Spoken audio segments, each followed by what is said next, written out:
বিশ্ববিদ্যালয় কেন্দ্রীয় ছাত্র সংসদ জাকসু নির্বাচন দুটি নির্বাচনই কিছু অব্যবস্থাপনার অভিযোগ থাকলেও মোটামুটি শান্তিপূর্ণভাবেই হয়েছে ভোট গ্রহণ ঘটেনি বড় ধরনের কোনো অপ্রীতিকর ঘটনা। ছাত্র সংসদ নির্বাচনগুলোর ফলাফল কী বার্তা দিচ্ছে এবং ভবিষ্যতে এর প্রভাব কী হতে পারে এই বিষয়টি নিয়ে আমরা আলোচনা করতে চাই আজকের ইস্পাহানি মির্জাপুর চা নিবেদিত মুক্ত কণ্ঠের সাথে রয়েছি মোহাম্মদ ইমতিয়াজ। আমার সাথে আজকে সম্মানিত অতিথি হিসেবে দুজন অতিথি যুক্ত রয়েছেন সিনিয়র সাংবাদিক মাসুদ কামাল এবং রয়েছেন জাতীয়তাবাদী আইনজীবী ফোরাম এর মানবাধিকার বিষয়ক সম্পাদক ব্যারিস্টার সৈয়দ ইজাজ কবির। আপনাদের দুজনকে অনেক ধন্যবাদ আমাদের সাথে যুক্ত হবার জন্য। এবং অনলাইনে আমাদের সাথে যুক্ত রয়েছেন হার্ভার্ড বিশ্ববিদ্যালয় যুক্তরাষ্ট্রের সহকারী অধ্যাপক এবং বাংলাদেশ ইসলামী ছাত্র শিবিরের সাবেক ঢাকা বিশ্ববিদ্যালয়ের সাবেক সভাপতি ডক্টর মির্জা গালিব। আপনাদের তিনজনকে ধন্যবাদ। ডক্টর মির্জা গালিব আপনাকেও স্বাগত জানাচ্ছি। মাসুদ কামাল আপনাকে দিয়ে আমরা শুরু করতে চাই। ডাকসু নির্বাচনে ছাত্র শিবিরের নিরঙ্কুশ একটা বিজয় আমরা দেখলাম গত দুদিন আগে এবং আপনার কাছে কি মনে হয় মানে তাদের বিজয়টা এত নিরঙ্কুশ কিভাবে হলো, পাশাপাশি ছাত্রদল মানে এই যে ভরাডুবি বা কেনই এত ব্যর্থ হলো, আপনার বিশ্লেষণটা একটু জানবো। শুনুন, আমি খুব সহজ ভাষায় বলি আপনাকে। ছাত্র শিবির এত বিপুলভাবে জয় পেয়েছে এই কারণে যে ঢাকা ইউনিভার্সিটির ছাত্রছাত্রীরা তাদেরকে বিপুলভাবে ভোট দিয়েছে, তাই ওরা ভোট পেয়ে জিতেছে। এখন যদি আপনি ঢাকা ইউনিভার্সিটির স্টুডেন্টদের চিন্তা ভাবনা নিয়ে আপনি যদি প্রশ্ন তুললেন, সেটা আপনার সমস্যা। ওরা চিন্তা ভাবনা করে মনে করেছে এদেরকে জেতানো উচিত, তাদেরকে ভোট দিয়ে তারা জিতিয়ে দিয়েছে। একদম ক্লিয়ার অ্যান্ড সিম্পল, আমাদের আর কিছু না। এখন তারা এত ভোট পেল কি করে, এই আলোচনা আপনি করতে পারেন। সেটা হয়েছে অনেকে নানা ধরনের ইকুয়েশন এখানে খুঁজতেছেন যে এখানে কোনো ইঞ্জিনিয়ারিং, যেমন আজকে দেখলাম যে যুবদলের সভাপতি মুনিম মুন্না উনি বলছেন যে এই ইঞ্জিনিয়ারিং ইলেকশন ইঞ্জিনিয়ারিং নাকি শেখ হাসিনাকে হার মানিয়েছে। ভাই উনি একটা গুরুত্বপূর্ণ ব্যক্তি না, এত সুইপিং কমেন্ট কীভাবে কয় না আমি এটা বুঝতে পারি না। হাসিনার ইলেকশনে ইঞ্জিনিয়ারিং কী ছিল? রাতের ভোট। তো সেটা কি এটা হারাই দিল? মানে বলার সময় তো একটু কাণ্ডজ্ঞান থাকা উচিত। যে মানে আমি সরি, আমার মানে ওয়ার্ড হয়তো ঠিক হচ্ছে না, কিন্তু আমি খুব বিরক্ত হয়েছি ওনার কথাতে।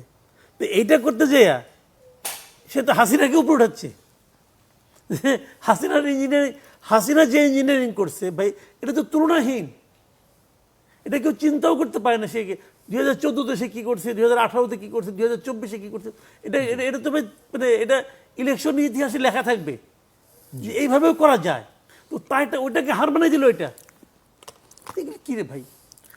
শুনেন, ইলেকশন হয়েছে, কেউ হারবে কেউ জিতবে, খুব স্বাভাবিক। স্ট্র্যাটেজিক্যালি আপনি কৌশলগতভাবে আপনি হেরে গেছেন। আপনার ওদের যে প্রিপারেশন ছিল সেই প্রিপারেশনের কাছে আপনি হেরে গেছেন। আপনি বলতেছেন যে ছাত্রলীগের লোকজন ওদেরকে যে ভোট দিছে, হ্যাঁ দিছে, তা আপনাদের দিল না কেন? ছাত্রলীগের যে ভোটারটা ওখানে আছে, যে লোকটা ছাত্রলীগকে ভোট দেয়, সে লোকটাকে আপনি তার মন জয় করতে পারলেন না কেন? সে তো ভোটার। কিন্তু এটা তো আবার ভিন্ন রকম দেখছি। জগন্নাথ যে হলটা রয়েছে সেই হলে তো মাত্র 10টি সিট পেয়েছে যিনি ভিপি হয়েছে। ছাত্রলীগের সেখানে ছাত্রদল তো 1100 বেশি পেয়েছে। ছাত্রলীগের জগন্নাথ হলে ছাত্রলীগ তাদের ইমান খুব শক্ত, এই জন্য হয়তো হতে পারে না। এমনি ফান করলাম, ওখানে অন্য কারণ আছে। ওখানে ছাত্রলীগের কতগুলি বিষয় আছে ভাই, আমি বলি। ওখানে প্রচুর এটা হিন্দু অধ্যুষিত এলাকা। তারপরে ওখানকার ছাত্রদলের যে ভিপি, ওখানকার যে সভাপতি, সে ওই হলের, সে হিসেবে একটা প্রভাব ছিল। কিন্তু অন্য অন্য হলগুলোতে কী হয়েছে আপনাকে এটা বুঝতে হবে। আমি বলি আপনাকে, শুনেন, জাতীয় রাজনীতির প্রভাব ঢাকা বিশ্ববিদ্যালয়ের ইলেকশনে পড়েছে। একদম ক্লিয়ার অ্যান্ড সিম্পল। আমি আপনাকে যদি সময় থাকে আমি একটু এটা ব্যাখ্যা করি। ব্যাখ্যাটা হলো কি, আপনি যতগুলি জায়গা বাংলা মানে আওয়ামী লীগের 15 বছর, বিএনপি, ছাত্রদল, যুবদল, এরা কিন্তু দৌড়ের উপরে ছিল। এক একজনের নামে 15টা 20টা করে মামলা ছিল। অনেকে বাড়িতে এলাকায় থাকতেও পারতো না। আমি অনেক লোককে চিনি এরকম। কেরানীগঞ্জের এক বিএনপির এক লিডারকে আমি চিনি, সে প্রথমে মা মারা গেছে, জানাজায় যাইতে পারে নাই এই কামরুল সাহেবের জন্য। এগুলি ছিল রিয়েলিটি।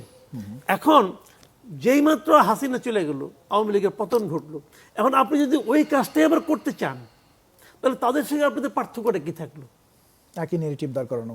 এই জিনিসটা অনেক জায়গায় হয়েছে, অনেক জায়গায় হয়েছে। এবং যত জায়গায় আওয়ামী লীগ, যুবলীগ, স্বেচ্ছাসেবক লীগের নেতাদের বিরুদ্ধে মামলা হয়েছে, আপনি খোঁজ দিয়ে দেখেন তার 95% ক্ষেত্রে মামলার বাদী হলো বিএনপির লোকজন।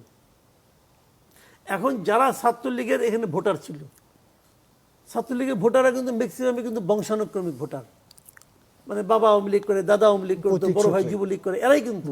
তো ওরা যারা এখানে ভোট দিতে আসছে, ছাত্রলীগের যে ছেলেটা, সে দেখছে যে আমার বাবা, চাচা, মামা, ফুপু, ফুপা অথবা ভাই, এরা তো দৌড়ের উপরে আছে। কাদের কারণে? এই বিএনপির লোকগুলির কারণে। তো তাদেরকে তো আমরা ভোট দিব না। একদম খুব সহজ ভাষায় তারা তারা কিন্তু নিজেদের সুবিধাটা বুঝছে। এখানে কিন্তু দলীয় আদর্শ কিচ্ছু তারা চিন্তা করে নাই। তারা সুবিধাটা বুঝছে যে কাদেরকে দিলে আমি সুবিধাজনক অবস্থায় থাকতে পারবো, ছাত্র হিসেবে বা ছাত্রী এই হিসেবে। জিনিসটা একটা কারণ ছিল। আরেকটা রাজনীতি এখানে ছিল। সেই রাজনীতিটা হলো ছাত্রলীগের বিষয়ে এই সাধারণ স্টুডেন্টদের, মানে ওটা বললাম আমি ছাত্রলীগের ভোটটা কি করে আসলো এখানে।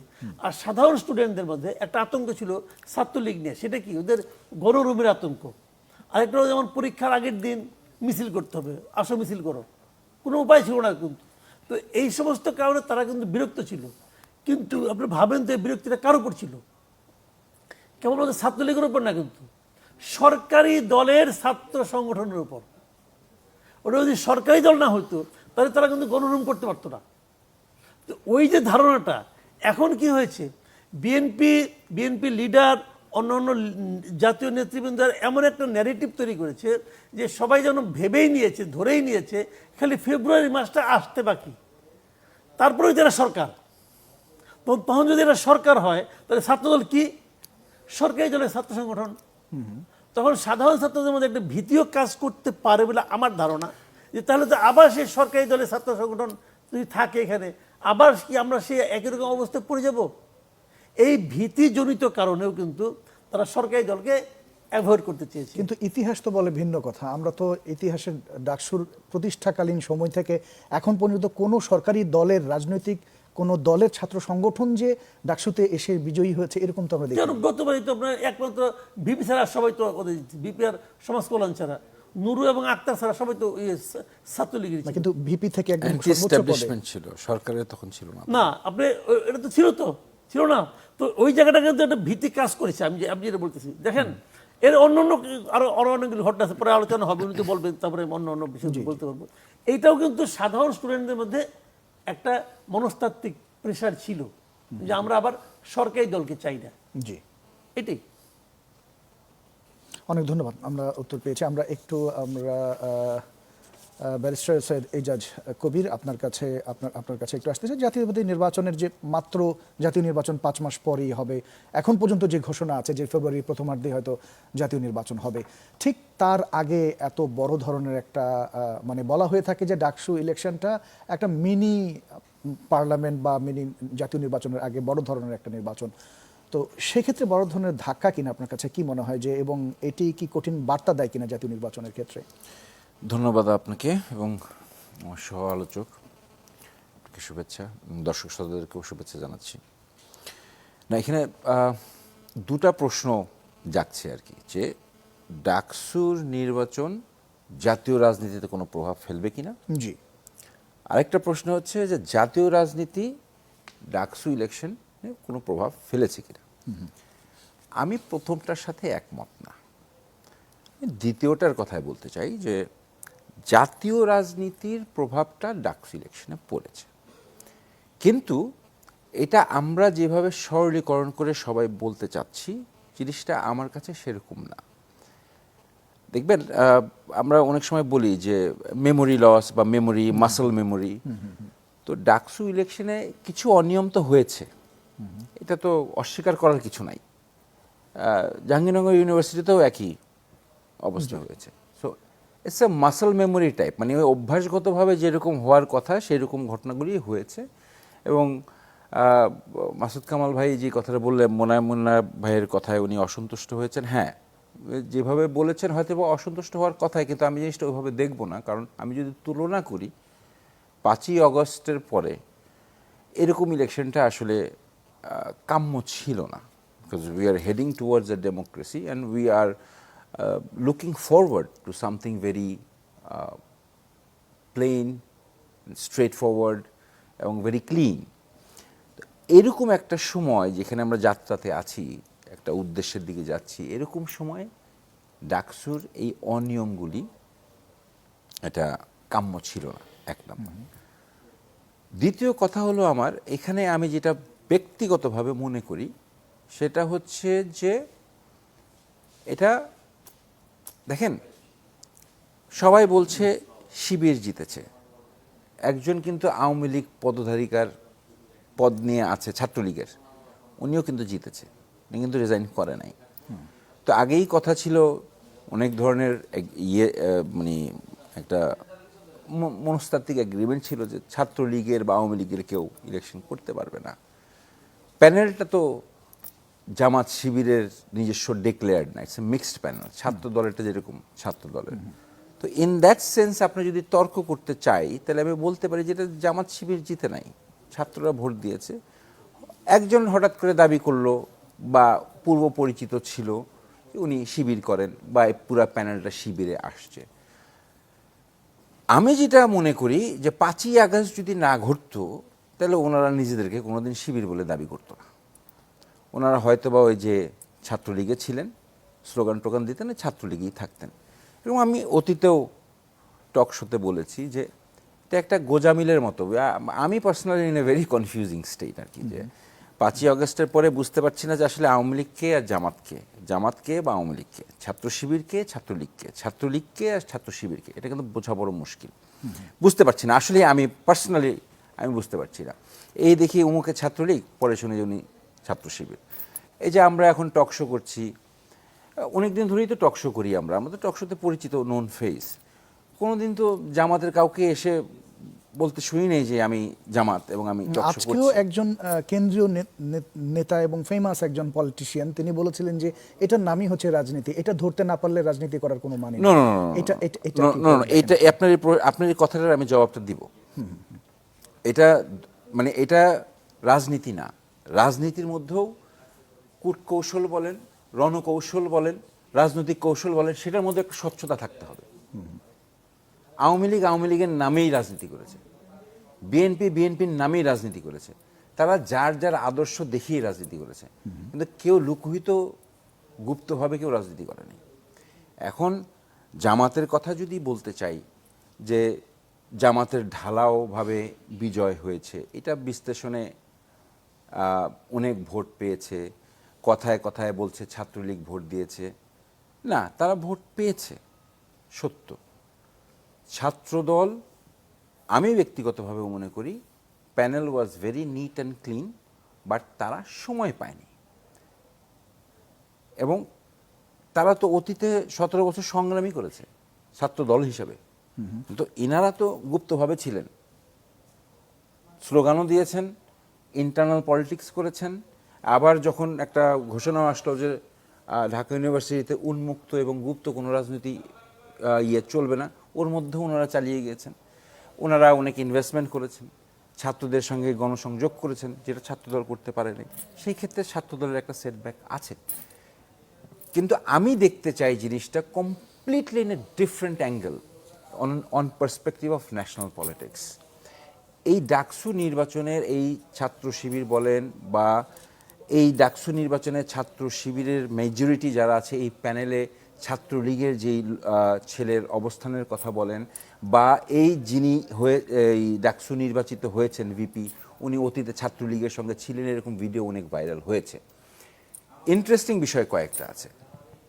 ন্যাশনাল পলিটিক্সের পার্সপেক্টিভে যদি বলি, পিআর পার্সপেক্টিভের পরে আসছিল কিন্তু আপনার উপজেলা নির্বাচনের ব্যাপারটা।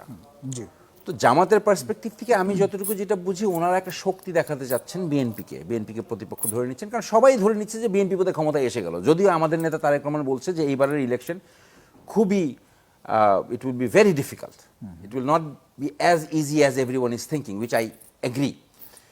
তো জামাত ওই জায়গাটাতে দেখাতে চাচ্ছিল। তো আলটিমেটলি উপজেলা নির্বাচনের দিকটায় ওনারা পারেননি। সেই ক্ষেত্রে হঠাৎ করে একটা সিদ্ধান্তে হঠাৎ করে এই ইউনিভার্সিটি লেভেলের ছাত্র নির্বাচন ডাকসুরের দিকে চলে আসলো। এটা একটা শক্তি দেখানোর একটা জায়গা, যে না দেখো আমি আছি, হয় আমার সঙ্গে বার্গেন করো বা আমার সঙ্গে রাখো, এই একটা জায়গা। কিন্তু আপনাদের তো একজন কেন্দ্রীয় নেতা তো এর আগে বলেছেন যে জামাত কোনোদিন কিয়ামত পর্যন্ত যদি হয় তাও কখনো ক্ষমতায় আসতে পারবে না, হয়তো তারাও টেস্ট কেস হিসেবে দেখছে। দেখেন, অনেকে অনেক কথাই বলে। এক সময় জামায়াতের আমির বোধহয় বলছিলেন যে শয়তানের সঙ্গেও ইয়ে করতে হলে আমরা করবো, এরকম কিছু একটা, I don't remember correctly. So let's not get into the rhetorics, personal opinion অনেক কিছু আছে।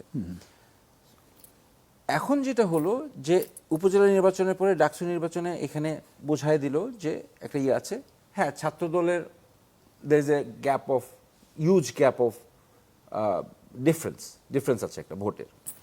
ছাত্রলীগ এসেই দিয়েছে তা না, সাধারণ ছাত্রছাত্রীরাও দিয়েছে, ছাত্র দলেরও কিছু ল্যাকিউনা আছে। কিন্তু একই সাথে যেটা দাঁড়ালো সেটা হচ্ছে যে ওনারা উন্মুক্তভাবে ডিক্লেয়ার দিয়ে ছাত্র শিবির ডাকসু ইলেকশন করে নাই। আমার প্রশ্নটা ওই জায়গাতেই, এইটা কোনো রাজনৈতিক কটকৌশল হইতে পারে না। এখন আসলে ওনারা কি ছাত্র শিবির না আসলে ওনারা Chhatra League, we need to be clarified. এখন পাশ করে গেছেন, ছাত্রলীগই কি বলছেন আমি শিবির। আবার দেখেন শিবির পাশ করলো, ধরে নিলাম বাংলা মোটরে কি হলো, ছাত্রলীগ বা আওয়ামী লীগের মিছিল এনসিপির অফিসের সামনে। এটা কি বার্তা পৌঁছায় আমাদের কাছে? একদিকে জামাত শিবির আওয়ামী লীগকে ব্যবধান আমরা ডিফারেন্স করতে পারছি না, অন্যদিকে শিবির যেটা আমরা বলছি যে ডাকসুতে জিতে গেছে, বাংলা মোটরে এনসিপির অফিসের সামনে আওয়ামী লীগ ছাত্রলীগের মিছিল। তা আমরা এটা থেকে কি বার্তা নেব? যে তারা দুজন কি এক, বা তারা দুজনে মিলে কি কোনো কৌশল করছে যেটা বিএনপির বিরুদ্ধে যাচ্ছে, বা তারা কি চাচ্ছে? আমার প্রশ্ন যেটা আমি রাখতে চাই সেটা হচ্ছে যে জামাতে ইসলাম বা ছাত্র শিবির আসলে কি চায়, ওনারা স্পষ্ট করে বলুক ওনাদের আদর্শটা কি। Jamaate Islam we can understand, we can অনুমান করতে পারি আমরা, কিন্তু স্পষ্ট করেও এখন ওনারা বলতেছে না যে ওনাদের অ্যাকচুয়ালি আইডিওলজিটা কি, ওনারা সরকার গঠন করলে ওনারা কি করবেন, ওনাদের ইকোনমিক রিফর্মস কি, ওনারা কি শরিয়া আইন করলে কিভাবে দেশটা সম্ভবত ওনাদের গঠনতন্ত্রে ক্লিয়ার করা আছে, প্রত্যেকের তো একটা গঠনতন্ত্র থাকে। গঠনতন্ত্র তাহলে ইয়ে করুক, এক্সপ্রেসলি বলুক, ওনারা একদম এক্সপ্রেসলি ওপেন হয়ে আসুক। দীর্ঘ 17 বছর কেন, আপনি যদি সেই 86 সন থেকে যদি দেখেন, আপনি মনে করে বলতে পারবেন যে কোন ছাত্র শিবিরের নেতাটা ছিল উমুকজন ফেমাস, বা কোন ছাত্র শিবিরের ফুল কমিটিটা আপনি বলতে পারবেন? আমার মনে হয় না আপনি বলতে পারবেন। আমাদের কারো মনে হয় না এভাবে খেয়াল আছে বা ওদের বলা হয়েছে। দে are always very discrete. Y? আচ্ছা ঠিক আছে, এখন সময় আসছে যেহেতু ওনারা এখন আওয়ামী লীগ নাই, অনেক সময় দিয়েছেন ওনারা বলতে চাইছেন যে ছাত্র শিবির মানেই হচ্ছে তাকে মেরে ফেলা জায়েজ আছে, এই টাইপের কিছু ইয়েও ছিল সেই সময়। কবে থেকে ছাত্র শিবির মেরে ফেলা জায়েজ আছে? আপনার রাজশাহী ইউনিভার্সিটি, চিটাগাং ইউনিভার্সিটিতে সবসময় আওয়ামী লীগের ছাত্রলীগের মারপিট হতো, তো রক কাটাকাটি ওইদিকেই চলতো, কে কারে মারার জায়েজ আছে? শিবিরের জন্য ছাত্রলীগ মারা জায়েজ না ছাত্রলীগের জন্য শিবির মারা জায়েজ, সেটা সেই আমলের ব্যাপারটা। জি, আপনার কাছে আমরা আবার আসবো। আমরা ডক্টর মির্জা গালিবকে পেয়েছি। মির্জা গালিব, স্বাগত আপনাকে, আশা করি শুনতে পাচ্ছেন। আমি শুনতে পাচ্ছি, ধন্যবাদ। শোনা যাচ্ছে? জি শুনতে পাচ্ছি, অনেক ধন্যবাদ আপনার কাছে। আমরা শুরুতেই জানতে চাই যে ছাত্র শিবির যে ডাকসু ইলেকশনে চমৎকারভাবে বিজয়ী হয়েছে, এটার বিষয়ে একটু জানতে চাই, এবং হল সংসদেও তারা বিজয়ী হয়েছে, কোন ফ্যাক্টরটা মূলত কাজ করেছে? আচ্ছা, আমি একটু যাবো ওই ফ্যাক্টরে। তার আগে আমি একটু এজাজ ভাই কয়েকটা পয়েন্ট একটু রিফিউট করি, কারণ উনি যে অ্যাঙ্গেল থেকে বলছেন এটা অত্যন্ত আপত্তিজনক। যেমন ধরেন, উনি প্রথমে একটা জিনিস বলতে চাইলেন যে জামাতের রাজনীতি ক্লিয়ার না, উনি বুঝেন না, এবং কে জামাত করে এটা আইডেন্টিফাইড না। অথচ ওনারা কিন্তু জামাতের সাথে একসময় 4 দলীয় জোট করছেন, আওয়ামী লীগের এগেনস্টে আন্দোলন করছেন, আন্দোলনের পরে ওনারা সরকার গঠন করছেন, জামাত ইসলামের 2 জন ওনাদের মন্ত্রী পরিষদে ছিল। তো ওনারা যখন শিবির এবং ছাত্রদল আপনার সর্বদলীয় ছাত্র ঐক্য করছে, সকল ক্যাম্পাসে হচ্ছে তারা আন্দোলন করছে, পল্টনে জনসভা করছে, তাদের মধ্যে বিভিন্ন ধরনের মিটিং হয়েছে। আমি তখন ঢাকা বিশ্ববিদ্যালয়ের ছাত্র ছিলাম, এই সর্বদলীয় ছাত্র ঐক্যের এই প্রোগ্রাম মিটিং আমার এখনো মনে আছে। তো ওনারা জামাতের রাজনীতি না বুঝা, জামাতের রাজনীতি সম্পর্কে ক্লিয়ার না হইয়া, জামাতের কারা কারা রাজনীতি করে, শিবির কারা কারা করে এটা না যায় না, তো ওনারা জোটে কিভাবে গেল? তখন ছাত্র দলের সভাপতি ছিল আজিজুল বারী হেলাল এবং ছাত্র শিবিরের সভাপতি ছিল শফিকুল ইসলাম মাসুদ। তো আপনি আজিজুল বারী হেলাল ভাইকে ডাইকা জিজ্ঞেস করেন উনি চিনে কিনা কে শিবির করে, না করলে ওনারা জোট কিভাবে করলো? তো ধরেন যে আপনি আর্গুমেন্ট করবেন, ঠিক আছে, কিন্তু আর্গুমেন্ট যদি এত শ্যালো আর্গুমেন্ট করেন তাহলে তো প্রবলেম। এই নির্বাচনে আপনি ভোটের দিকে তাকান, যে ছাত্র শিবিরের প্যানেল থেকে যিনি ভিপি হয়েছেন সাদিক কায়ুম, উনি পাইছেন হলো 14,000 ভোট।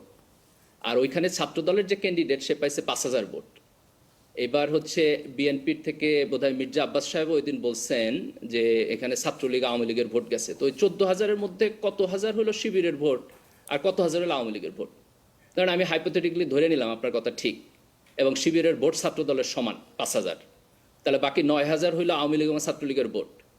তো এই যে আওয়ামী লীগের বিপক্ষে আপনারা 16-17 বছর সংগ্রাম করলেন, হাসিনা ক্ষমতা থেকে চলে গেল, ভারতে পলায় গেল, এখনো আপনাদের 5,000 ভোটের বিপরীতে আওয়ামী লীগের 9,000 ভোট থাকে, তাহলে আপনার রাজনীতি করার দরকারটা কি?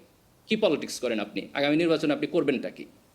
তো আপনি যদি ডাটাকে ক্লিয়ারলি অ্যানালাইসিস না করেন এবং যে ঘটনা ঘটতেছে সেটাকে যদি আপনি প্রপারলি অ্যানালাইসিস না করেন, আপনি হচ্ছে মরুভূমির বালিতে মুখ লুকায় থাকেন, এটার তো কোনো মানে নাই রে ভাই। এটা তো অ্যাবসার্ড, তাই না? আপনি একটা সোশ্যাল ফেনোমেনা যখন দেখবেন, সেই সোশ্যাল ফেনোমেনাকে তো প্রপারলি অ্যানালাইসিস করবেন। উনি বলছে যে ছাত্র শিবির এই জামাত ইসলামের লোকেরা আইডেন্টিফাইড না। গত 15 বছর আওয়ামী লীগ তাদেরকে ফাঁসি দিচ্ছে। আপনার কয়জন নেতারে ফাঁসি দিচ্ছে?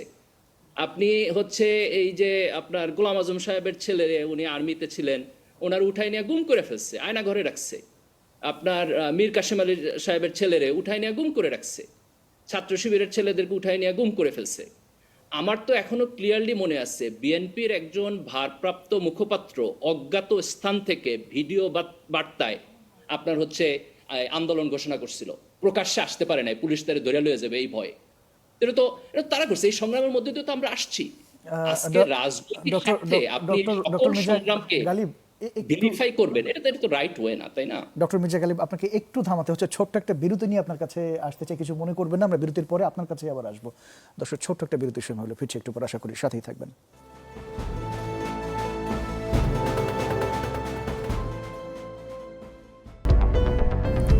বিরতির পর আরও একবার স্বাগত ইস্পাহানি মির্জাপুর চা নিবেদিত মুক্ত কণ্ঠের সাথে রয়েছে মোহাম্মদ ইমতিয়াজ, আমার সাথে তিনজন অতিথি রয়েছেন সিনিয়র সাংবাদিক মাসুদ কামাল, রয়েছেন জাতীয়তাবাদী আইনজীবী ফোরামের মানবাধিকার বিষয়ের সম্পাদক ব্যারিস্টার সৈয়দ এজাজ কবির এবং হার্ভার্ড বিশ্ববিদ্যালয়ের যুক্তরাষ্ট্রের সহকারী অধ্যাপক ডক্টর মির্জা গালিব। ডক্টর মির্জা গালিব, বিরতির আগে যে বিষয়টি বলছিলেন। জি, ধন্যবাদ। তো আমি যেটা বলতেছিলাম যে দেখেন, একটা ঘটনাকে প্রপারলি আমাদের এক্সপ্লেইন করতে হবে। যেমন ছাত্রদল 15 বছর তারা ক্যাম্পাসে থাকতে পারে নাই, এটা একটা ভ্যালিড কোশ্চেন এবং এটা ট্রু, তারা থাকতে পারে নাই। কিন্তু এখানে আপনাকে যে প্রশ্নটা করতে হবে যে গত 1 বছর ছাত্রদল কি করছে, কারণ গত 1 বছর তারা ক্যাম্পাসে ছিল। তাহলে তাদের তো আগে থেকেই চিন্তা করা উচিত ছিল যে আমি যেহেতু থাকতে পারি নাই, এখন সাধারণ ছাত্রদের সাথে আমাকে কানেক্টেড হইতে হবে, আমার যে লিডারশিপ তাদেরকে সামনে আনতে হবে। ডাকসু নির্বাচন হবে, এটা তো আমরা প্রায় 6 মাস আগ থেকে কথাবার্তা চলতেছে। আপনি যদি দেখেন ছাত্রদলের প্যানেল ওনারা কনফার্ম করছে জাস্ট নির্বাচনের অল্প কয়েকদিন আগে। তো কেন আপনি 6 মাস আগে প্রবাবল ক্যান্ডিডেটদেরকে গ্রুম করতে পারেন নাই? তো এটা তো তাদের দিক থেকে দুর্বলতা। আপনি সবকিছু তো আগের 15 বছরের মধ্যে দিলে এখানে হবে না, 1 বছর মাঝখানে একটা টাইম ছিল। এরপর আপনি ডাকসু নির্বাচন হয়েছে আপনার ফেয়ার হয়েছে কিনা, আমার কাছে তো মনে হইতেছে যে বাংলাদেশে এখন পর্যন্ত যতগুলো ছাত্র সংসদ নির্বাচন হয়েছে তার মধ্যে এটা সবচাইতে ফেয়ার ইলেকশন হয়েছে। দেখেন আপনি বিশ্ববিদ্যালয় শিক্ষক নেটওয়ার্ক, এটা কিছুটা বামপন্থী লোকদের, ওনারা পর্যন্ত বলছে যে এই নির্বাচন ফেয়ার হয়েছে। ওনাদের তো ছাত্র শিবিরকে ফেভার কইরা এটা বলার কথা না যে এই ইলেকশন ফেয়ার হয়েছে। এবং আমি আপনাদেরকে একটা হাইট বলি, যেটা থেকে আপনারা বুঝবেন যে এই সময়ে এই কালচারটা কতখানি ভালো ছিল। নির্বাচন চলাকালীন সময়ে ছাত্র দলের যে জিএস ক্যান্ডিডেট ছিল তার সাথে বিশ্ববিদ্যালয়ের একজন শিক্ষকের, ওই শিক্ষিকা আপনার ছাত্র শিবিরের এজিএস ক্যান্ডিডেটের ডিপার্টমেন্টের, তো ওনার সাথে কিছুটা বাদানুবাদ হয়েছিল। উনি একটা বোধহয় ওখানে অ্যাডমিনিস্ট্রেটিভ দায়িত্ব ছিল। তো আমি বোধহয় আজকে ফেসবুকে দেখলাম যে ওনারা দুইজন একটা টিভি শোতে গিয়ে একজন আরেকজনের সাথে আলাপ করতেছে এবং হচ্ছে হামিম তাকে বলতেছে সরি, উনি খুব হাসি মুখে কথা বলতেছে। বাংলাদেশের রাজনীতিতে আপনি কবে এই বিউটি দেখছেন আমাকে বলেন? লাস্ট কবে এই বিউটি দেখছেন? তো আমি তো দেখতেছি এটা একটা অসাধারণ এনভায়রনমেন্টে আনন্দের সাথে এই নির্বাচন হয়েছে। ছাত্রদলের যে প্যানেল ছিল ভেরি গুড প্যানেল হয়েছে। তাদের প্রিপারেশনের ঘাটতি ছিল, সাধারণ ছাত্রদের কাছে যাইতে হবে সেখানে ঘাটতি ছিল। এই ছেলেদেরকে যদি সামনের দিনে ছাত্রদল গ্রুম করে, তাদের সিনিয়র লিডাররা তাদেরকে মেন্টর করে, আমি মনে করি তারা ভালো লিডার হইতে পারবে। কিন্তু যেই নির্বাচন হয়েছে এটাকে প্রপারলি অ্যানালাইসিস করতে হবে। ছাত্রদলের ভিপি, জিএস, এজিএস প্রত্যেকে অ্যারাউন্ড 5,000-এর ভোট পাইছে, এমন না একজন 8,000 পাইছে আর একজন 2,000 পাইছে। তা আপনি ধরে নিতে পারেন এটা ছাত্রদলের অ্যাভারেজ ভোট। আপনি যদি শিবিরকে দেখেন যে অলমোস্ট সবাই 10,000-এর উপরে ভোট পাইছে, ফরহাদ 10,000 ভোট পাইছে, এজিএস মহিউদ্দিন 12,000-এর মতো ভোট পাইছে, সাদিক 14,000-এর মতো ভোট পাইছে। শিবিরের প্যানেলের 3 জন বাদে বাকি সবাই পাশ করছে। তো এটা কাইন্ড অফ যে ছাত্ররা ছাত্র শিবিরের প্যানেলকে অ্যাজ এ হোল ভোট দিছে। এবং আমি মাসুদ কামাল ভাইয়ের সাথে একমত। আমি শুধু একটু যোগ করব এখানে যে এটা আসলে জুলাইয়ের ম্যান্ডেট, যে বিশ্ববিদ্যালয়ের ছাত্ররা ছাত্র শিবিরকে দেখতেছে, তারা জুলাইয়ের আন্দোলনে ছিল, এই আন্দোলনে তাদের কন্ট্রিবিউশন আছে, সাদেক কায়ুম এই আন্দোলনের একটা সেন্ট্রাল ফিগার, এই রেকগনিশন তারা করছে এই ভোটের মধ্য দিয়ে। আর ছাত্র দলের ব্যাপারে তাদের একটা অনাস্থা আছে, যেটা মাসুদ ভাই বলছে, আমি ওটার সাথে 100% এগ্রি করি। এইটা হলো এই নতুন জেনারেশন যে রাজনীতি দেখতে চায়, এর সাথে আগের পাওয়ার পলিটিক্স মেলে না, যেটা ছাত্রলীগ করছে, যে আপনি হলে গিয়ে গেস্ট রুম করবেন, সাধারণ ছাত্রদেরকে ধমক দিবেন, তাদের নিয়ে সিট পলিটিক্স করবেন, মিছিলে না গেলে শারীরিকভাবে নির্যাতন করবেন। এইখান থেকে ছাত্ররা বের হয়ে আসতে চায় এবং ছাত্রদলকে তারা কিছুটা সন্দেহের দৃষ্টিতে দেখে। তারা এখানে ছাত্রদলকে ছাত্রলীগের সাথে ট্র্যাডিশনাল রাজনীতিতে ব্র্যাকেটেড করে। তার কারণ হলো অতীতে ছাত্রদলও ঢাকা বিশ্ববিদ্যালয়ে এই কাজগুলো করছে। এখন ছাত্রদল যে এখান থেকে বের হয়ে আসবে, এটা ছাত্রদলের যারা ক্যান্ডিডেট ছিল তারা বলছে, কিন্তু তারা সাধারণ ছাত্রদেরকে এখনো কনভিন্স করে উঠতে পারে নাই যে আমরা আসলে এটা করব না। আমি মনে করি এই অনাস্থার জায়গা থেকে ভোটটা ছাত্রদল পায় নাই। আর জুলাইয়ের রেকগনিশনের জন্য ছাত্র শিবির অ্যাজ এ হোল তাদের প্যানেল আপনার হচ্ছে সুইপিং ভিক্টরি পাইছে এই নির্বাচনে। অনেক ধন্যবাদ ডক্টর মির্জা গালিব, আপনার কাছে আবারও আসবো। মাসুদ কামাল, আপনার কাছে একটু আসি। ডাকসুতে কিছু অভিযোগ এবং নির্বাচন বর্জনের ঘটনা থাকলেও ডাকসুতে মোটামুটি গ্রহণযোগ্য একটা নির্বাচন হয়েছে, যেটা মোটামুটি সবাই বলছেন। এবং এর বিপরীতে জাকসুতে যে অব্যবস্থাপনা দেখছি আমরা, এটা নিয়ে কি বলবেন?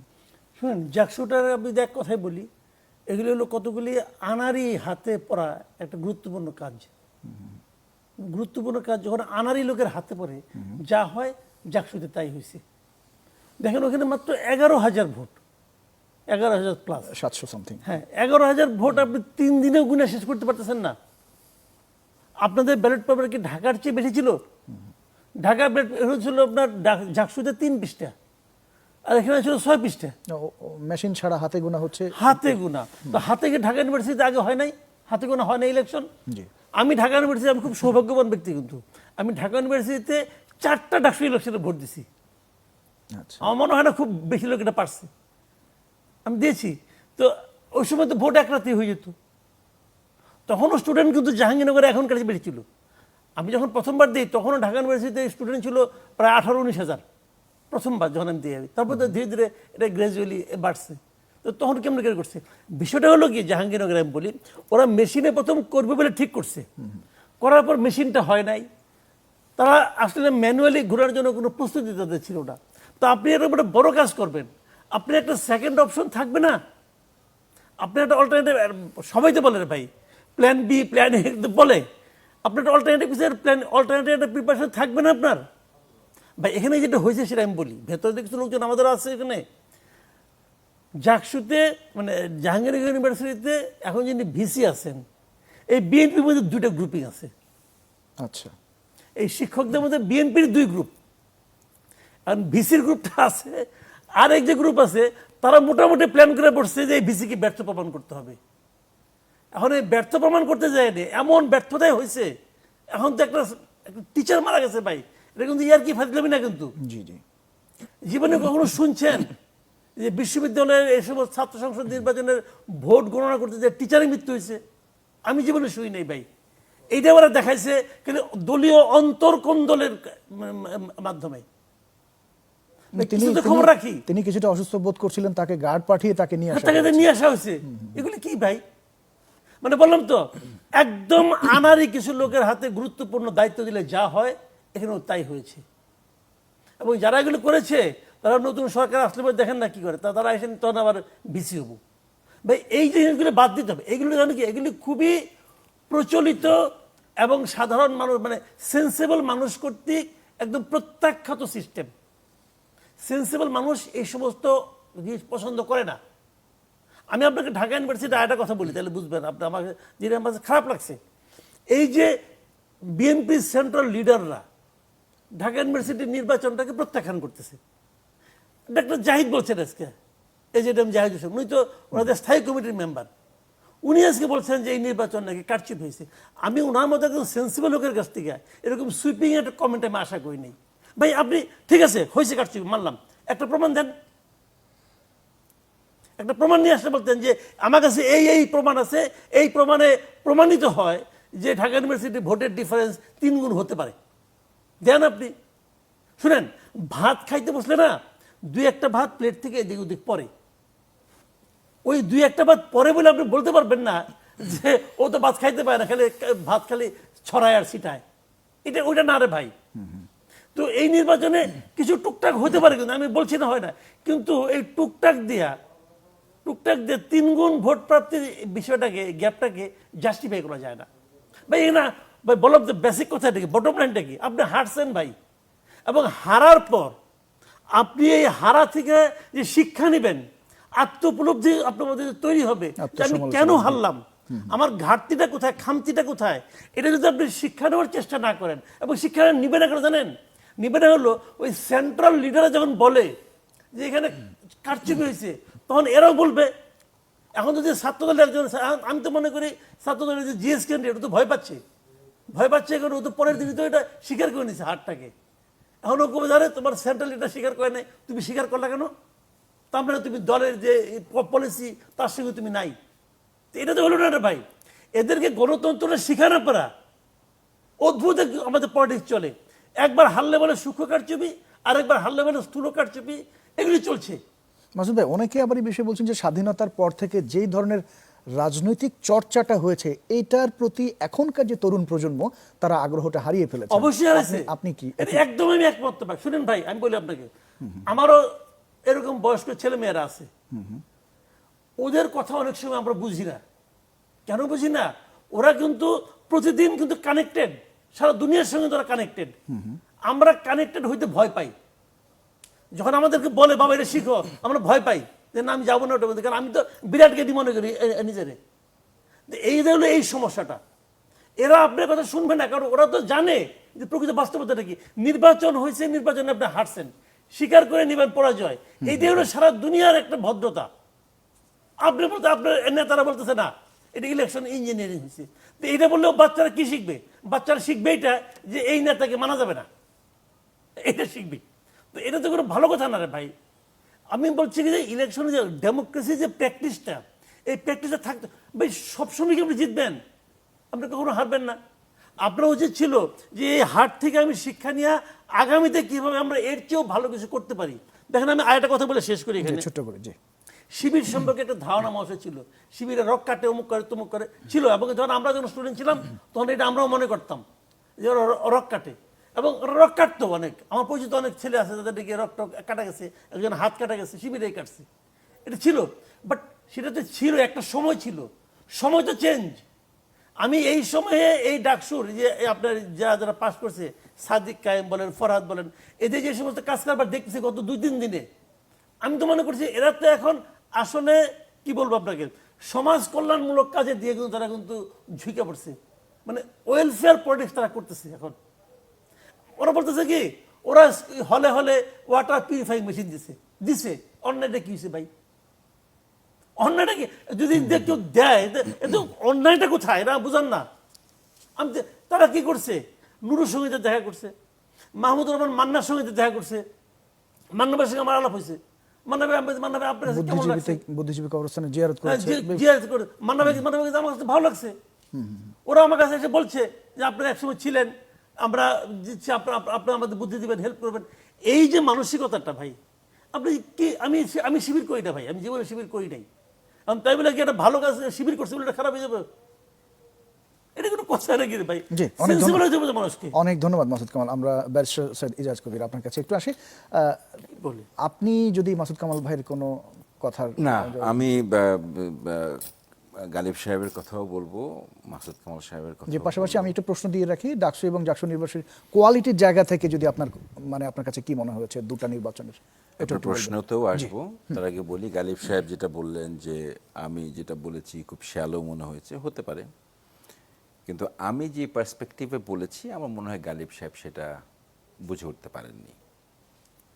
আমি যেটা বোঝানোর চেষ্টা করেছি এখানে, মাসুদ ভাইও যেটা বললেন যে হেরে গেছেন মেনে নিতে কি, মুন্না এই বলেছেন, জাহিদ সাহেব এই বলেছেন, তা আমাদের স্ট্যান্ডিং কমিটির মেম্বার সালাউদ্দিন ভাই কি বলেছেন? ওইটা বলছেন না কেন?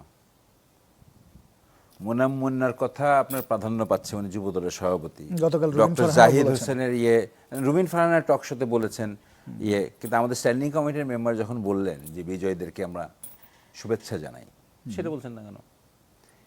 আমরা সেই কথা বলছি না।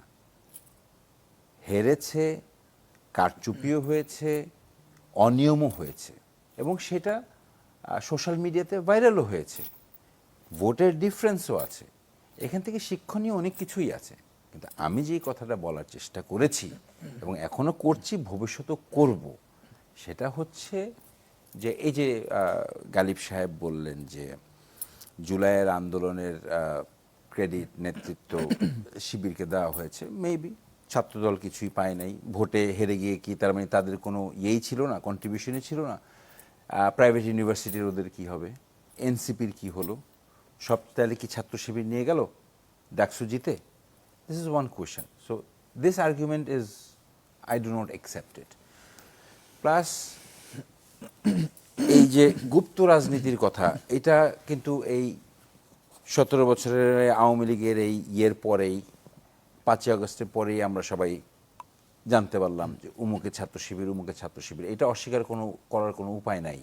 এটা কেউ অস্বীকার করতে যদি করেন তাহলে আমি দুঃখ পাবো।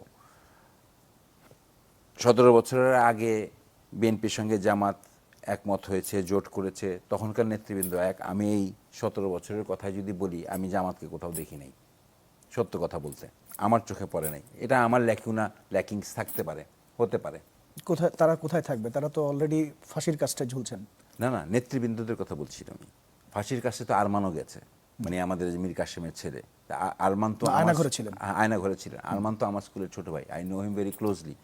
ঠিক আছে, আমার এরকম ছোট ভাই, বড় ভাই, এরকম অনেকেই আছে যাদেরকে আমি চিনি। কিন্তু আমি যেটা বলছি যে ছাত্র শিবিরের নেতৃত্ব দিয়েছেন, রাস্তায় ছিলেন, কারা কি, এরকম আমার ল্যাকিংস থাকতে পারে, বাট আমি বলতে পারবো না। আমি টক শোতে কোনো সময় এসে দেখিনি যে বিএনপির কাজ সাথে কাঁধে কাঁধ মিলিয়ে আওয়ামী লীগ এবং ওই তখনকার আওয়ামী মিডিয়ার সাথে তর্কে বিতর্কে জড়িয়েছে, আমি পাইনি। সেই জায়গার থেকে আমি বলছি। তারপরে 5ই আগস্টের পরে দেখলাম যে ছাত্রলীগের ভিতর থেকেই ছাত্র শিবির বের হলো, ওইসব জায়গাটাতেই আমার প্রশ্ন। এখন যেহেতু আওয়ামী লীগ নেই, এখন একটা জায়গায় আমরা স্থির, আমাদের আইডেন্টিটি ক্রাইসিস নিয়ে, পলিটিক্যাল আইডিওলজিতে আমাদের আগের যে আইডেন্টিটি ক্রাইসিস ছিল, বাঙালিয়ানা এবং বাংলাদেশি, আমরা কিন্তু এখন মোটামুটি একটা জায়গায় স্থির এসেছি যে না, আমরা সবাই বাংলাদেশি। কনস্টিটিউশনে যেরকম বাঙালি আগে এবং বাংলাদেশিদেরকে প্রায় সেকেন্ড ক্লাস সিটিজেনের মতো করে রেখেছিল, যে না, বাংলাদেশি রাজনীতিতে আমরা এসেছি, এইটা এখন সার্বভৌমত্বের রাজনীতিতে আমরা এসেছি। এই জায়গাটার থেকে আমরা কিভাবে দেশটাকে এগিয়ে নিয়ে যাব, সেটার বিভিন্ন দলের বিভিন্ন আদর্শ থাকতে পারে, সব কিছু থাকতে পারে। শিবির জিতেছে, শিবিরের নামে জিতে নাই। আমি যে জায়গাটায় আমার পার্সোনাল মানে আমার ইয়েটা হলো যে ভাই, why don't you open up, why don't you say it loud what you want to do, কী চান, কী করতে চান, কী করবেন। মানে ফর মি এটা আমার বলতে পারেন লেখুনা, আমাকে আমার কথা শ্যালো মনে হতে পারে, বাট আপনারা এখন তো ধরতে গেলে আওয়ামী লীগ নাই, বিএনপি, জামাতে ইসলাম, এনসিপির আর কয়টা ভোট আছে, বা অন্যান্য ছোটো ছোটো দলের আর কয়টা ভোট আছে। তা আপনারা পিআর চান, আপনারা ইলেকশনে এসে চেঞ্জ করে নেন, পিআরে চলে যান। এরকম অনেক কিছু আছে যেগুলা জামাতের কি মানে ইলেকশনে জিতলে ওনারা কি করবেন। ওনারা তো they have come out as a very strong contender, যেটা একটা সবাই ধারণা করে নিয়েছিল যে বিএনপি বোধহয় চলে আসতেছে, যেটা আমাদের নেতা কোনো সময় বলে নাই। আমাদের নেতা সবসময় আমাদেরকে ওয়ার্নিংয়ে দিয়ে রেখেছে, এবং বিএনপি একমাত্র দল যখন চাঁদাবাজি করেছে তখন তাদেরকে বহিষ্কার করা হয়েছে। এবং এই যে দেখলাম যে জাতীয় পার্টি এবং বিএনপি থেকে কিছু দল জামাতে জয়েন করেছে, এর মধ্যে একজন স্বেচ্ছাসেবক দলের বহিষ্কৃত নেতাও জামাতে জয়েন করেছে দেখলাম। তো আমি জাস্ট পার্সোনালি জানতে চাই, বুঝতে চাই যে আসলে আপনারা, শিবির জিতেছে, জামাত গভর্নমেন্ট ফর্ম করবে, বিএনপি আসবে না, বিএনপি হেরে যাবে, জামাত ইজ কামিং ভেরি স্ট্রংলি। জামাত করবেটা কি? জামাতের what is the ideology, Islamic ideology, নিশ্চয়ই জামাত সেটা ক্লিয়ার করবে, নিশ্চয়ই ইসলামিক জামাত সেটা আইডিওলজি ক্লিয়ার যদি করবে। সেটা আছেন, তাহলে ওনারা করবেনটা কি, সেই জায়গাটা আমি স্পষ্ট না। সেই জায়গাটা স্পষ্ট হলে যদি আমি দেখি যে না দের আইডিওলজি ইজ বেটার, এমন হতে পারে যে আমিও বিএনপি ছেড়ে জামাতে জয়েন করতে পারি। But I am not clear. আমি জানি আমি কেন আওয়ামী লীগ করি না, এখন পর্যন্ত আমি জানি আমি কেন জামাত ইসলাম করি না, এবং আমি জানি আমি কেন বিএনপি করি। সেই জায়গাতে আমি আমার দলের জায়গা থেকে আমি স্পষ্ট। এখন শুধু ডাকসু আর জাকসু নিয়ে যদি আমরা আপাতত এখানে থাকি, এখানে আমাদের এই বর্তমান রাজনীতিটা ডাকসু আর জাকসুতে এখন আটকানো না। ডাকসু আর জাকসু হচ্ছে আমাদের ন্যাশনাল রাজনীতির একটা রিফ্লেকশন, যেটা 17 বছর ধরে আসছে, এবং we have seen certain developments and improvement in DUCSU and JAKSU. যদিও কিছু অনিয়ম আছে, কারচুপি হয়েছে, অভিযোগ আছে, এবং জাকসুর নির্বাচনের একজন কমিশনার পদত্যাগও করেছেন, তাই না? সো ওই জায়গার থেকে আমি বলতে চাচ্ছি ওভারঅল পার্সপেক্টিভ থেকে যে জামাত ইজ কামিং ভেরি স্ট্রংলি। বিএনপিকে সবাই দোষারোপ করে ছোট্ট করে দিচ্ছেন। যদি বলেন। বিএনপিকে তো 5ই আগস্টের পর থেকে দোষারোপ করা হচ্ছে, বিএনপি তো কিছুই করে নাই এটা নিয়ে। ছাত্রদল কিছুই করে নাই, সব প্রাইভেট ইউনিভার্সিটি করে নিছে, এনসিপি করে নিছে। তো আমি ওই যমুনা টকশোতে বলেছিলাম যে আসলে বিএনপিকে কেন প্রতিপক্ষ বানানো হচ্ছে, এটা যেভাবে বানানো হচ্ছে এটা অনুচিত। তো এখনো সেই ট্রেন্ডটাই চলছে। হ্যাঁ, কেন চলছে পলিটিক্যালি হয়তো এখন তো সাধারণ মানুষজনও জানতে চায় মানে ছাত্র দল বা বিএনপি কি করতে চায় সেগুলো ক্লিয়ার করা দরকার। দেখেন অনেকের ভেতরে প্রশ্ন থাকতে পারে। না, আপনার কাছে আবারও আসবো না, আমরা। আমি শেষ করিনি। বিএনপির রিফর্মের কথা বলেছে, সব কথা বলেছে। বিএনপির কথা পছন্দ হতে পারে, না হতে পারে, but BNP has expressed everything. এই সেই ম্যাডাম খালেদা জিয়া নির্বাচন কমিশন কিভাবে রিফর্ম করতে হবে সেটা উনি আগে দিয়ে গেছেন। 31 দফায় কিভাবে মেরামত করতে হবে সেটা দিয়ে গেছেন। ইলেকশন এই যে এখন যে ইয়ে হচ্ছে, ঐক্যমত কমিশন হচ্ছে, সেখানে বিএনপি স্ট্যান্ডস ফার্ম। কিছু কিছু জায়গায় ওনারা আমরা কম্প্রোমাইজ করেই নাই, but it shows that we have a commitment, it shows that Jamaat has a commitment, it shows that all the political parties has taken it so seriously that they are committed to the promise which they are making. So it is a good progress. কিন্তু কথা হচ্ছে যে BNP কি করবে না করবে, বিএনপিটা একদম স্পষ্ট। এখানে আপনি যদি বলতে চান যে ছাত্রদল হেরে গেছে মানে যে বিএনপি ইলেকশনে গুহারা হারবে, সেটাও না। আবার জামাত যে একেবারে সরকার গঠন করবে, সেটাও না। But yes, it's a very good, আমি মনে করি খুব ভালো একটা অবস্থানে আছি এই জন্যে যে অ্যাটলিস্ট আমরা এখন বাংলাদেশিত্ববাদী রাজনীতিতে আছি। তবে আমাদের একটা দোষ আছে, হ্যাঁ, এখন আমি ব্যক্তিগতভাবে যেটা মনে করি যে মাসল পলিটিক্স, রেটোরিক্সের পলিটিক্স, এক্সটেম্পোর পলিটিক্স, এগুলা আর চলবে না। এটা আমি আরো 3-4 বছর আগে থেকেই বলে আসছি, এগুলা আর চলবে না। অনেক ধন্যবাদ। মেধাভিত্তিক এই রাজনীতিতেই থাকতে হবে, এবং আমাদেরকে এটা অ্যাডপ্ট করে নিতে হবে, আমাদেরকে এইভাবেই অগ্রসর হতে হবে। অনেক ধন্যবাদ যেখানে আমার ভাই, মনে হয়, আমি মনে করছি জামাত একটু এগিয়ে গেছে। আপনার কাছে আমরা আবার আসবো। অনেক ধন্যবাদ ডক্টর মির্জা গালিব। এনসিপির সদস্য সচিব আক্তার হোসেন বিবিসি বাংলাকে বলেছেন যে ডানপন্থী বা ধর্মভিত্তিক বক্তব্য না টেনে ছাত্র শিবির মধ্যপন্থী জায়গা থেকে ডাকসু নির্বাচন পরিচালনা করেছে, সেটি তাদের জয়ের পক্ষে অন্যতম নিয়ামক হিসেবে কাজ করেছে। তাহলে কি শিবিরের রাজনৈতিক আদর্শের সঙ্গে কি লিবারেল ডেমোক্রেটিক ধারার রাজনীতি বলা যায়? দেখেন, এটা খুব ইন্টারেস্টিং কোশ্চেন। আমি এটাতে আসার আগে 1 মিনিট একটু আমি এজাজ ভাইকে বলতেছি যে আমি আসলে শ্যালো ওয়ার্ডটা অফেন্সিভ অর্থে ব্যবহার করি। No, I didn't take it offensive, don't worry. I didn't take it as an offensive, but yes. মানে আমি জাস্ট এই জায়গা থেকে ব্যবহার করছি যে আর্গুমেন্টগুলো আমার কাছে একেবারেই সেন্স মেক করে না এই জায়গা থেকে। তো I came from a different perspective on a larger angle, not from Jaksu and Daksu, from a larger political aspect. তো এবার আসি যে প্রশ্নটা আপনি করছেন, সেটা হলো যে দেখেন, ছাত্র শিবির যে নির্বাচনটা করছে সেখানে কয়েকটা ইন্টারেস্টিং বৈশিষ্ট্য ছিল। একটা হলো ছাত্র শিবির যে প্যানেল দিচ্ছে, সে প্যানেলে তারা শিবিরের বাইরে থেকে লোক নিচ্ছে, যে যারা ছাত্র শিবিরের বাইরে বেশ কয়েকজন প্রার্থী সেখানে ছিল, নন মুসলিম প্রার্থী ছিল। যেহেতু শিবির আপনার ইসলাম বেসড, মুসলিম পপুলেশন বেসড, তাহলে সেখানে আপনি একজন বুদ্ধিস্টকে আপনি প্যানেলে নিলেন, that's a very big decision. একজন নন হিজাবি, যে ধরেন একেবারে হিজাব নিকাব পড়ে না, এরকম একজন ক্যান্ডিডেটও তাদের সাথে ছিল। তো এইটার মধ্য দিয়ে তারা একটা সিগন্যাল দিচ্ছে যে আমরা ডেসপাইট অফ যে আমাদের সাথে অন্যদের ইডিওলজিক্যাল চিন্তার কালচারাল পার্থক্য আছে, কিন্তু আমরা তাদের সবাইকে নিয়ে একসাথে কাজ করতে চাই। এই যে একসাথে কোএক্সিস্টেন্স এবং মিউচুয়ালি কাজ করার স্টাইল, এইটা ছাত্র শিবির একটা নতুন আইডিয়া ডেভেলপ করতেছে, যেটা ধরেন যে ছাত্র শিবিরের ব্যাপারে পপুলার পারসেপশনের মধ্যে হয়তো এটা ছিল না। এখন আপনি এইটাকে কিভাবে ডিফাইন করবেন? এটাকে আপনি লিবারাল ডেমোক্রেসি বলবেন, না আপনি ডিপেন্ডস। আপনি যদি রাসূল সাল্লাল্লাহু আলাইহি ওয়াসাল্লামের লাইফে দেখেন, তো ইসলাম তো অলওয়েজ অন্যদের সাথে কোএক্সিস্টেন্সে ছিল, তাই না? রাসূল সাল্লাল্লাহু আলাইহি ওয়াসাল্লামকে যদি আপনি দেখেন যে নন মুসলিমদেরকে উনি অনার করছেন, খ্রিস্টিয়ানরা ওনার মসজিদে আইসা বৈশা কথা বলছে, ওনার মেহমান হয়ে রয়েছে। আপনার ওমর ইবনুল খাত্তাব যখন খলিফা ছিলেন তখন উনি জেরুজালেম পর্যন্ত গেছেন তাদের সাথে আলাপ আলোচনা করে সন্ধি চুক্তি করতে। তো রাষ্ট্রের সকল নাগরিকের প্রতি সম্মান এবং মর্যাদা প্রদর্শন করা এবং তাদেরকে নিয়ে একসাথে কাজ করা, এইটা একই সাথে আপনি লিবারেল ডেমোক্রেটিক সিস্টেমের মধ্যেও পাবেন, একই সাথে আপনি এটা ইসলামের মধ্যেও পাবেন।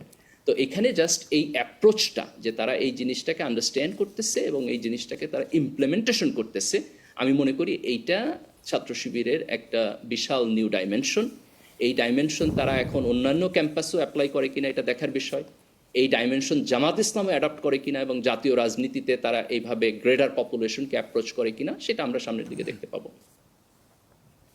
অনেক ধন্যবাদ। আমি একটু অ্যাড করতে আর আমাকে যদি আপনি আর একটু সময় দিতে পারেন তাহলে আমি এজাজ ভাই লাস্ট পয়েন্ট একটু অ্যাড্রেস করতে জি চাই। প্লিজ, জি প্লিজ বলবেন। এজাজ ভাই লাস্টে যেটা বলছেন এটা খুবই ইন্টারেস্টিং। দেখেন, আমাদের এখানে একটা জায়গা থেকে ফোকাস সরাইতে হবে এবং একটা জায়গায় ফিক্স করতে হবে, সেটা হলো আপনি যদি ডাকসু নির্বাচনের ভোট দেখেন, মোর দ্যান 80% ভোট কাউন্ট হয়েছে এমন একটা এনভায়রনমেন্টে যেখানে আপনার ছাত্রলীগ নির্বাচনে নাই, আওয়ামী লীগের সাথে 14 দলীয় জোটে যারা ছিল তাদের অনেক ছাত্র সংগঠন এখানে নির্বাচনে নাই, কিন্তু এই অবস্থাতে 80% লোক ভোট দিতে গেছে। এটা ভেরি হাই আপনার টার্ন আউট। তার মানে হচ্ছে যে আমাদের তরুণ ছাত্র সমাজ আপনার বিয়ন্ড আওয়ামী লীগ এবং বিয়ন্ড ফ্যাসিজম তারা যাইতে ইন্টারেস্টেড, তারা এই প্রবলেম সলভ করে ফেলছে। আজকে যদি আপনি একটা ডিফারেন্ট সিনারিও দেখতেন যে না এখনো মানুষের মধ্যে আওয়ামী লীগের সমর্থন আছে, মাত্র 40% লোক ভোট দিতে গেছে, 60% লোক বর্জন করছে, তাহলে কিন্তু একটা ডিফারেন্ট সিনারিও হইতো। তো আজকের এই সিনারিওটা আমাদেরকে আসলে একটা ক্লিয়ার ইন্ডিকেশন দেয়, যেটা এজাজ ভাই খুব সুন্দর করে বলছেন, যে আমাদের একটা বাংলাদেশপন্থী, একটা বাংলাদেশি রাজনীতি করতে হবে সামনের দিনে। এবং এই রাজনীতি বিএনপিও করবে, এই রাজনীতি জামাত ইসলামও করবে। এবং দেখেন, এই রাজনীতিতে জিয়াউর রহমান হচ্ছে বাংলাদেশে যারা হচ্ছে আপনার আইকনিক ফিগার আছে তার মধ্যে সবচেয়ে বেশি রেলেভেন্ট মানুষ।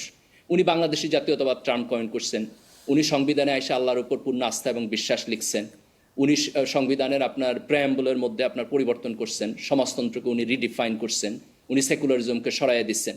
তো এই যে বাংলাদেশের সংখ্যাগরিষ্ঠ মুসলমান মানুষের মধ্যে তাদের মুসলিম আইডেন্টিটি, এইটার মধ্য দিয়ে তার একটা সে বাংলা ভাষী এবং সে মুসলমান, এই দুইটা মিলাইয়া তার কালচারাল আইডেন্টিটি, এবং এই কালচারাল আইডেন্টিটির জায়গা থেকে সে ভারতীয় আধিপত্যবাদকে প্রত্যাখ্যান করবে, সে ফ্যাসিবাদকে প্রত্যাখ্যান করবে এবং সে একটা ভালো ডেমোক্রেটিক সিস্টেমের মধ্যে যাবে। এই অসাধারণ আকাঙ্ক্ষাটা আমি মনে করি এখন রাজনীতির সেন্টার পয়েন্ট হওয়া উচিত for both BNP and Jamaat Islami. অনেক অনেক অনেক অনেক অনেক ধন্যবাদ। না, আমি 10 সেকেন্ডে বলতে পারবো না, একটু সময় দিতে হবে। গালিব সাহেব একেবারেই সময় বলতে চাই সেটা হচ্ছে যে রাসূল সাল্লাল্লাহু আলাইহি সাল্লামের কথা যেহেতু আনছেনই, সেই ক্ষেত্রে আমি যেটা বলতে চাই যে সেটা হচ্ছে যে আমরা যেভাবে ছাত্র শিবির এবং জামায়াতকে আওয়ামী লীগের সাথে ভিতরে থেকে ধরে নিলাম আপনারা ইন্টারনালি স্যাবোটেজ করেছেন বা করেছেন, আমি কেন বলছি প্রকাশ্যে আসতে, কারণ আপনারা তো ইসলামী শাসনতন্ত্র কায়েম করবেন।